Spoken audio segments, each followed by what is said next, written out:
Dropout Reduction Program Evaluation in Public Secondary Schools, Lucena City.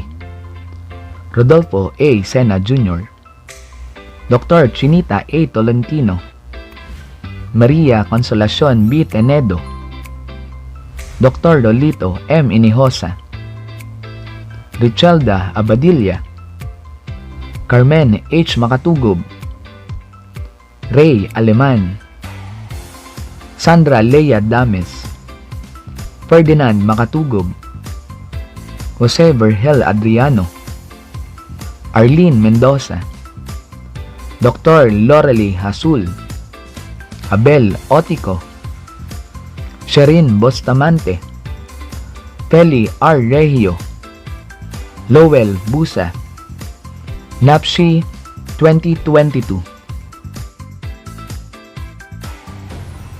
Values Integration. Inclusive education practices is a set of empathy-based school approaches for providing holistic support to learners. Empathy. By putting ourselves in other people's shoes, both cognitively and emotionally, we improve our ability to resolve conflicts and understand others' challenges. Equal opportunities. Promote social inclusion and community life. Child-friendly environment. An inclusive, healthy, welcoming, protective, and rights-based situational and communal environment.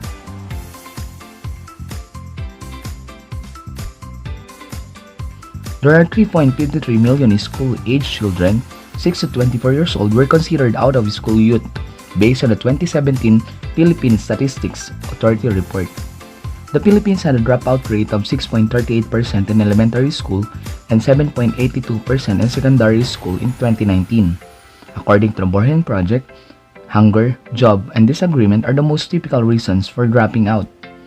This project arose from a monthly benchmarking of best practices in Lucena City's public secondary school, in which schools presented their various actions toward obtaining a zero dropout rate over time. Statement of the problem. Specifically, this sought answers to the following questions.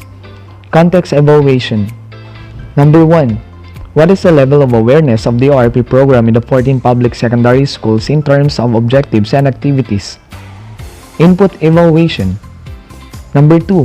What is the level of implementation of the ORP program in the 14 public secondary schools in terms of objectives and activities? Process evaluation. Number 3.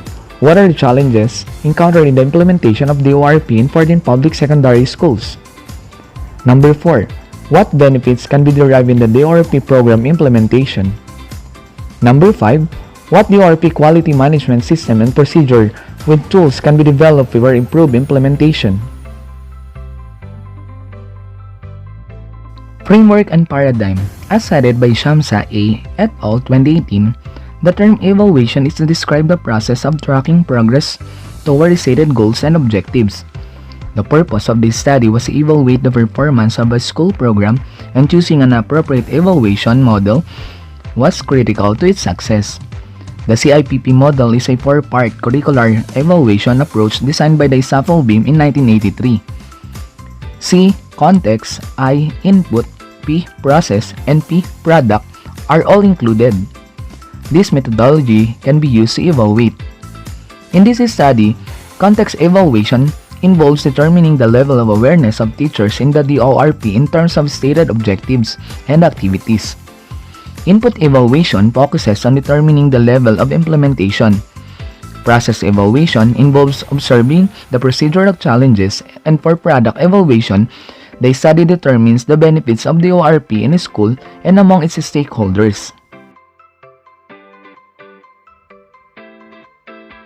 The research is an emerging attempt to investigate empirically the implementation of dropout reduction program in the public secondary schools, Lucena City. This study employs a descriptive evaluative method. The research design is most appropriate in describing the extent of implementation vis-a-vis various variables as illustrated and fit into detail in the CIPP model: context, input, process, and product. The study targeted the 525 teachers in the 14 secondary schools in the division of Lucena City. The actual number of participants with complete answers are 461 teachers. The study made use of self-made questionnaires anchored on the CIPP model.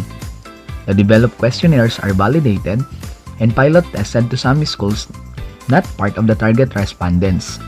The questions dealt mostly with each of the phases of the CIPP model, such as context, input, process, and product evaluation. Context evaluation. The respondents' awareness to a great extent in the dropout reduction program activities describes the efficient conduct of orientation among public secondary school teachers. Top 3 objectives are: reduce or eliminate dropout, increase significantly the achievement level of the students at risk of dropping out, SARDO, increase the capability of schools to establish, implement, monitor, evaluate, and continuously improve the DORP. Top 3 DORP activities: profiling of SARDO, conduct of remediation and enhancement, input evaluation. These covered the extent of implementation of the objectives and activities of the dropout reduction program in the locale. The average weighted arithmetic means of 3.57 tells that the objectives and activities are implemented to a great extent.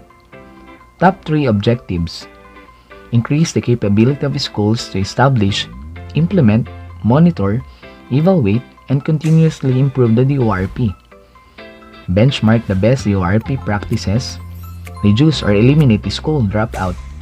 Top 3 DORP activities: conduct of remediation and enhancement of learner, awarding, rewarding of external stakeholders, provision of technical assistance to teachers. Process evaluation. When the procedural challenges are encountered in the implementation of the program in the public secondary schools, Lucena City. The pandemic brought havoc in the schools, contributing to the sudden increase in dropout during pandemic amidst distance learning modalities. Moreover, parental support and communication must be given more attention in achieving the goal of the program. Product evaluation. The respondents strongly agree on the observance of benefits derived from DORP.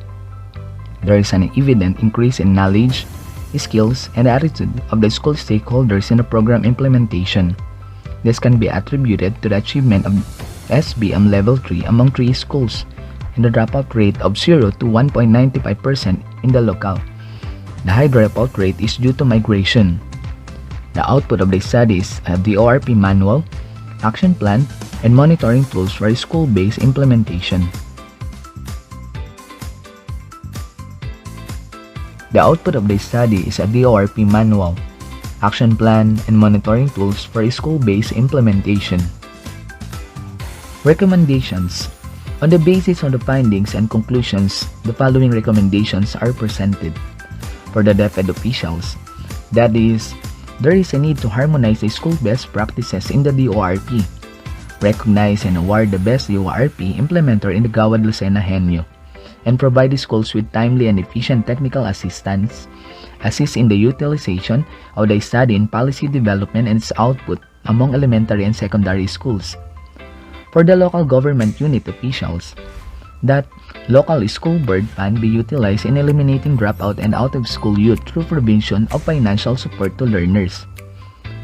For barangay unit officials, conduct annual survey of OSI and provide incentives to promote OSI enrollment through Project Ease and OS.